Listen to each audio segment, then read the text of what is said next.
السلام، مرحبا بك في فيديو جديد. وإلا كانت هذه أول مرة لك معايا ما تنساش تشترك في القناة ورجع للفيديو اللي قبل باش تفهم أكتر. نبداو على بركة الله. النهار الخامس، ما تخلي حتى شي واحد ياخد لك قلبك. واش فايت لك خدا لك شي واحد قلبك أولا انت اللي خليتيه ياخدو؟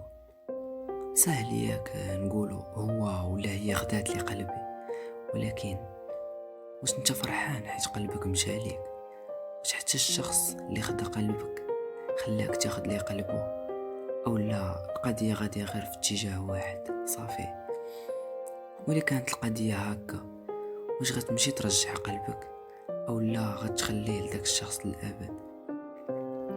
واش يستاهل هاد الشخص يبقى محتفظ بقلبك الغالي؟ خاصك تسول راسك هاد الاسئله.